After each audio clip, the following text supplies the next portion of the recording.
This movie is so much fun. Screamboat is what public domain horror should be. And that's something that doesn't take itself too seriously. Now, I love the Pooniverse movies. Blood and Honey 1 and 2, Neverland Nightmare, and I'm sure I'm going to love Bambi the Reckoning, and Pinocchio Unstrung, and the Pooniverse team-up movie, all that. But those set out to be serious horror movies. And again, I love them so far. But what makes Screamboat better is that not only does it crank up the gore and it makes a beloved children's character into a psychotic killer, it sees the humor in it. Steamboat Willie's not this just gigantic human-sized mouse. He's 1 foot, maybe 1.5 feet tall. He's the size of a New York City rat. And he just stands on 2 feet. And the whole thing is just hysterical. And the design for Steamboat Willie, both the costume that the great David Howard Thornton wears, aka Art the Clown, and the puppet that they use in some scenes, top notch. It's just a great mix of looking ridiculous, but also freaky as hell. There's also Disney references everywhere. Like there's a group of women that show up because one of them's having a birthday party and they are all dressed like Disney princesses.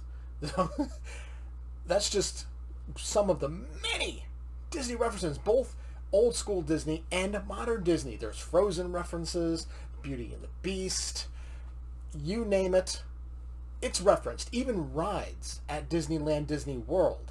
There's lines from movies. It's just, and they're just integrated into dialogue at just the perfect times. Is it ridiculous? Absolutely. But that's why it works.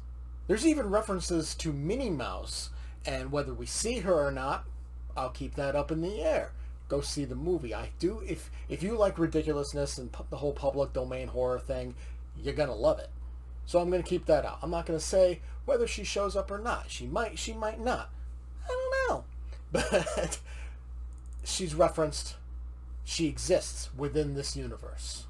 We even get a recreation of the cartoon itself in an animated version with the addition of a character that kind of explains Steamboat Willie's existence.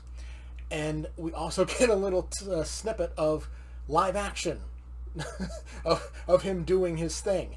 And it's great. David Howard Thornton absolutely kills it. He has made a name for himself as Art the Clown, being just in full makeup, full costume, and not saying a word. And that stays true with Steamboat Willie. He does whistle pretty much public domain songs, but that's kind of part of the fun of it. But he also makes little mouse rat noises, and we even get one South Park level ho-ho, and it's fantastic. The kills are great. Quite a few of them are very creative. There's one, without spoiling too much, there's one involving a forklift. And it's just great. It's fantastic. I love it. The kills in general, love them. Very well done. The special effects, CGI, you can tell it's David Howard Thornton in front of a green screen because, you know, he's like 1 foot tall in front of these regular size humans. So you can very much tell that's green screen.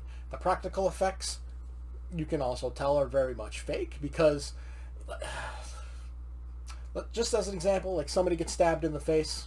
I won't say with what, I won't say how or what's going on, so it's not to spoil the kill, but you can tell it's like a mannequin's head.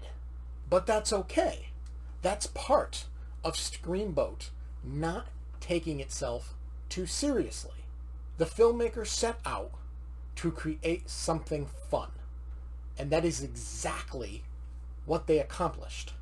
To me, Screamboat opens the door for a whole new level of public domain children's character horror movies. They don't have to be serious. They don't have to be mostly serious with like a little bit of ridiculousness. They can just be full on ridiculous. And they can work because Screamboat works. I'm going to give Screamboat a solid A. Did you enjoy the review? Make sure to hit that like button and subscribe to see more movie and TV reviews along with reaction comedy shorts. Join the channel membership for just $1.99 a month to be able to watch all videos before the public with early access. Feel free to leave a comment to discuss your thoughts on the movie or show, and I will see you next time.